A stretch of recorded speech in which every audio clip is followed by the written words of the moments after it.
Assalamualaikum warahmatullahi wabarakatuh. Kami dari kelompok 4 yang beranggotakan 4 orang, di mana yang pertama ada saya, Iis Siti Robeah, ada Muhammad Fahmi Hidayat, Fakih Raihan, dan Firdaus Nuzula. Di sini kami insya Allah akan membahas tentang aliran-aliran dan konsep ketuhanan dalam agama Islam. Dimana sebelum itu kita akan membahas dulu tentang asal muasal bagaimana aliran-aliran dan konsep ketuhanan itu bisa muncul. Nah, kebetulan di sini ada 4 aliran, dimana nanti insya Allah satu aliran akan dibahas oleh satu orang. Selamat mendengarkan, selamat menyimak.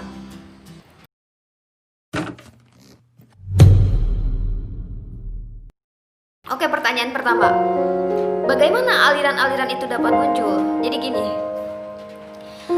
di dalam teologi Islam sudah dijelaskan bahwa yang menciptakan alam semesta ini adalah Allah Subhanahu wa Ta'ala, dan Allah lah yang telah mengutus nabi dan para rasul ke tengah-tengah kaum untuk menuju jalan yang diridhoinya. Nah, kita juga yakin bahwa Nabi Muhammad adalah nabi yang terakhir diutus oleh Allah untuk menyempurnakan ajaran-ajaran sebelumnya. Nah, orang-orang yang hidup di zaman setelah Nabi Muhammad merasa skeptis nih terhadap ajaran yang dibawakan oleh Nabi Muhammad. Skeptis itu merasa tidak yakin. Nah, mereka takut dibohongi oleh Nabi Muhammad. Nah, dari ketakutan inilah mereka membuat konsep ketuhanan sendiri oleh akal nalar mereka sendiri. Dari sana muncullah 4 aliran ini, yakni yang pertama ada teisme, ada deisme, ada panteisme, dan yang terakhir ada panenteisme. Di sini kita akan bahas yang pertama dulu, ada teisme. Yang pertama, Tuhan transenden sekaligus imanen, yang artinya Tuhan jauh dari alam dan juga berada di alam, itu menurut mereka. Terus Tuhan mendengar doa manusia dan mengabulkannya, meyakini kebenaran mukjizat. Tuhan adalah personal, artinya mempercayai Tuhan dengan satu zat khusus. Dan Tuhan dianalogikan seperti tukang kebun. Ini kata mereka ya, tukang kebun yang selalu dan pasti menjaga dan mengurus kebunnya, dan ia tidak akan membiarkan kebunnya, karena pohon-pohon yang ada di dalamnya tidak akan tumbuh tanpa campur tangan tukang kebun itu sendiri. Itu merupakan ciri dari aliran teisme.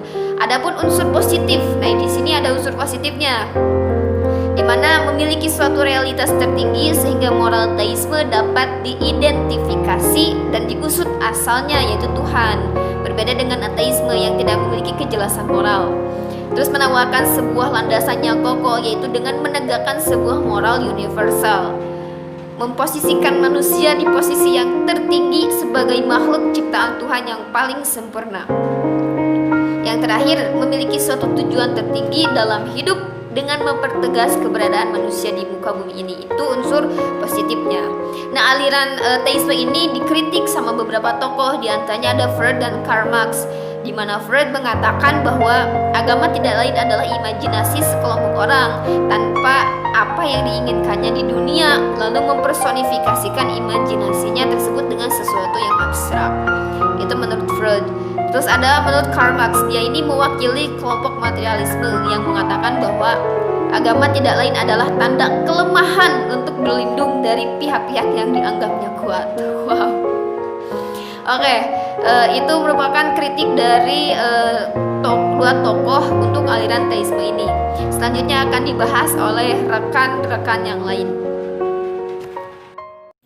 Assalamualaikum warahmatullahi wabarakatuh.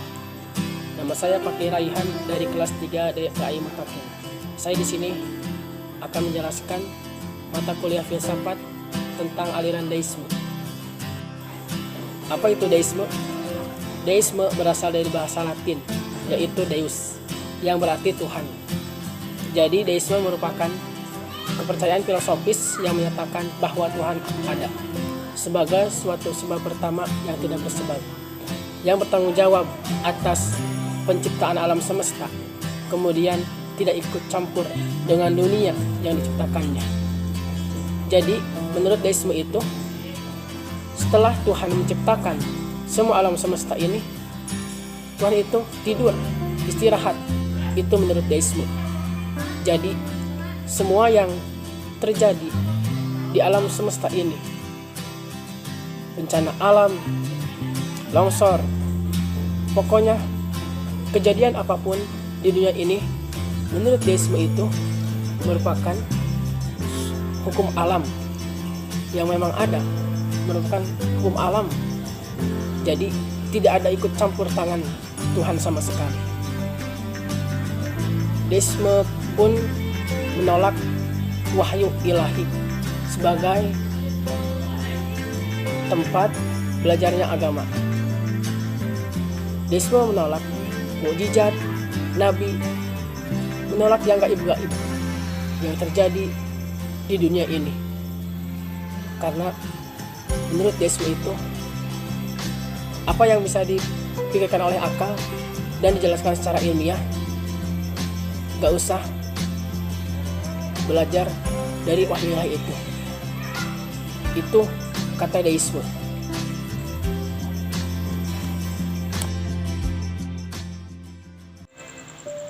Baik, terima kasih. Saya akan menjelaskan tentang aliran panenteisme.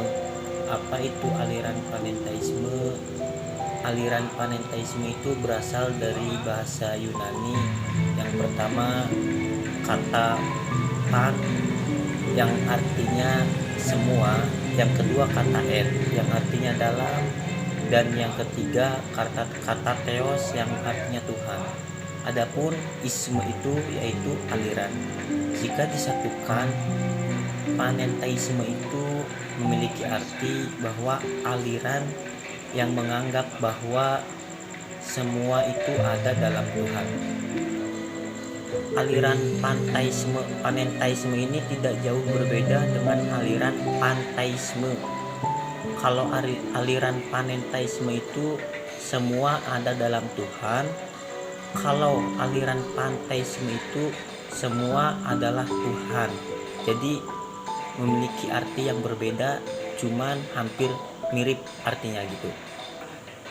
Singkatnya, aliran panteisme yaitu aliran yang menganggap bahwa semua itu adalah Tuhan. Adapun aliran panenteisme menganggap bahwa semua ada dalam Tuhan. Adapun kesimpulan dari aliran panenteisme yaitu bahwa aliran panenteisme itu memiliki konsep ketuhanan yang meyakini bahwa Tuhan memiliki dua kutub yang berbeda, yaitu kutub potensial dan kutub aktual. Bahwa alam dan Tuhan saling bergantung sehingga adanya kerjasama antara Tuhan dan alam. Terima kasih. Assalamualaikum warahmatullahi wabarakatuh. Nama saya Muhammad Fahmi Hidayat dari kelas PAI 3D. Ingin menjelaskan tentang aliran panteisme. Aliran panteisme memiliki pengertian yang terdiri dari tiga kata, yaitu pan yang berarti seluruh, yang kedua theo yang berarti Tuhan, yang ketiga isme yang berarti paham. Jadi bisa ditarik kesimpulan, aliran panteisme adalah paham yang meyakini bahwa seluruh alam ini adalah Tuhan dan Tuhan adalah seluruh alam. God is all and all is one. Itu kalau menurut bahasa Inggrisnya. Jadi ajaran yang menyamakan Tuhan dengan kekuatan dan hukum-hukum alam semesta. Panteisme mulai terkenal sejak abad 17 ketika Baruch Spinoza menulis Ethics di kemudian hari. Konsep Tuhan yang ditawarkan Spinoza bahwa satu-satunya yang layak disebut Tuhan adalah alam semesta. Bahwa yang layak disebut Tuhan itu adalah alam semesta itu sendiri, yang dirujuk sebagai posisi kepercayaan Albert Einstein. Ciri-ciri yang dapat memudahkan kita dalam memahami kelompok panteisme adalah salah satunya yaitu Tuhan imanen, artinya Tuhan dekat dengan alam, memperhatikan serta mengatur alam. Terus tidak menerima mukjizat, terus tidak impersonal, artinya Tuhan tidak memiliki zat khusus karena ia bersatu dengan alam. Terus kelompok panteisme tidaklah berbeda dengan kelompok-kelompok lainnya. Mereka juga memberikan sumbang asih pemikiran yang bisa diperhitungkan diantaranya.